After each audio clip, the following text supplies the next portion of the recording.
धर मनुआ धीरज धर।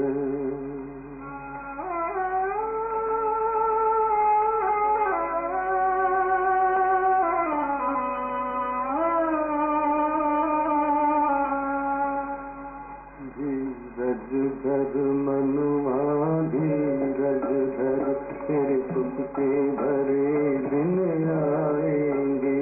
धीरज धर मनुआ धीरज धर, तेरे सुख के भरे दिन आएंगे। तकदीर का ओम शांति, ओम शांति। आज की तारीख है 2/11/12 और आज की ज्ञान मुरली का हेडिंग परम प्रिय परम पिता परमात्मा परम शिक्षक बनकर के हम बच्चों को पढ़ाई पढ़ाते हैं। तो बाबा कहते हैं मीठे बच्चे पढ़ाई अच्छी रीति से पढ़कर उसका सबूत दो। क्या सबूत देना है? सर्विस कर औरों को भी लायक बनाओ, तब उच्च पद के अधिकारी बन सकेंगे। प्रश्न है, इस बेहद की स्कूल में वाह वाह किनों की होती है? वाह वाह करके किसकी महिमा की जाती है?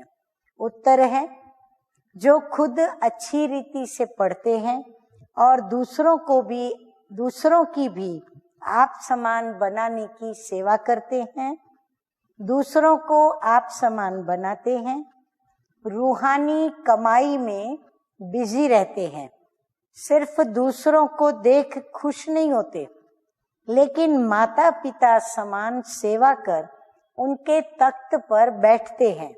उनकी वाह वाह माता पिता व अनन्य बच्चे करते हैं। तो जो अपना टाइम वेस्ट करते, पढ़ाई पर ध्यान नहीं देते, माता पिता को फॉलो नहीं करते, उन बच्चों पर माता पिता बाप दादा को परम शिक्षक को तरस पड़ता है। वह उच्च पद पा नहीं सकते। उनकी सदा कंप्लेन रहती है कि हमारा योग नहीं लगता। कंप्लेन की माना समझ लें कि हमारी धारणाएं पढ़ाई की कम है। गीत बजा है, धीरज धर मनवा धीरज धर, तेरे सुख के भरे दिन आएंगे। धारणा के लिए मुख्य 2 बातें। नंबर 1, बाप के डायरेक्शन को अमल में लाना है। खान पान की पूरी परहेज रखनी है। याद में रहकर खाने का अभ्यास करना है। नंबर 2 है, माता पिता की तरह सेवा करनी है। अपने बड़ों का रिगार्ड जरूर रखना है। रूहानी सोशल वर्कर बन सबको बाप का परिचय देना है। वरदान है आज का, सर्व प्राप्तियों की खुशी में उड़ते हुए, सर्व प्राप्तियां उसकी खुशी में उड़ते हुए मंजिल पर पहुंचने वाले स्मृति स्वरूप भव।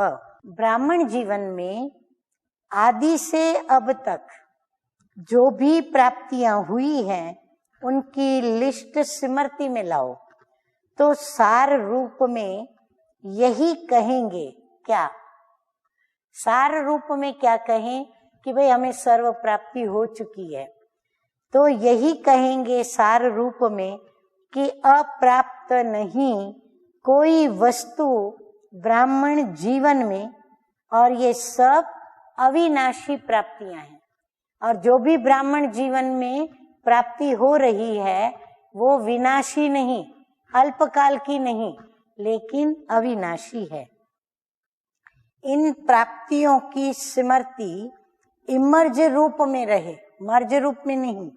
अर्थात स्मृति स्वरूप बनो तो खुशी में उड़ते मंजिल पर सहज ही पहुंच जाएंगे। प्राप्ति की खुशी कभी नीचे हलचल में नहीं लाएगी, क्योंकि संपन्नता अचल बनाती है। स्लोगन है, बिंदु स्वरूप की स्मृति में रहने के लिए, हाँ, बाबा ने हमें पक्का करा दिया है जो हमारी असलियत है, जो हम भूल चुके थे। तो बिंदु स्वरूप की स्मृति में रहने के लिए ज्ञान, गुण और धारणा में सिंधु के समान, माना सागर समान बनो। अच्छा, मीठे मीठे सिकिल दे बच्चों प्रति माता पिता बाप दादा का याद प्यार और गुड मॉर्निंग।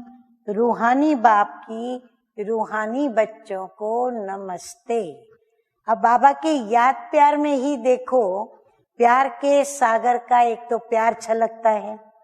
फिर कल्प के बाद हम बच्चे मिले हैं तो बाबा भी हमें कितना सिकवा से, प्रेम से, दिल से प्यार करता है। कैसे सबूत दे रहा है बाबा? ये बोल बोल करके। एक तो मीठे मीठे, बाबा को हम बहुत स्वीट लगते हैं। दूसरा, बाबा कहते हैं बहुत समय के बाद मिले हुए, मन्नत से जो मिलते हैं, ऐसे सिकी लदे बच्चे। फिर बाबा कहता है बाप दादा का, माता पिता का तो प्यार होता ही है, लेकिन बाप और दादा के रूप में, माना प्रॉपर्टी और प्रॉपर्टी का चक्रवर्ती व्याज, माना हम दादा के पोतरे और बाप के वर्षे के अधिकारी। तो बाप दादा का याद और प्यार। और फिर बाबा रोज गुड मॉर्निंग करते, रोज हम बच्चों के लिए शुभ भावना प्रदर्शित करते। और फिर बाप कहते, रिगार्ड भी रखते हम बच्चों का, कि तुमको मैं अपने से भी ऊंच बनाता हूँ। तो तुम बड़े हो गए तो बाप कहते हैं रूहानी बाप की रूहानी बच्चों को नमस्ते। माना बेहद का बाप नमस्ते करते, हम रूहानी बच्चों का रूहानी बाप दादा को याद प्यार, गुड मॉर्निंग और नमस्ते नमस्ते। ओम शांति, ओम शांति।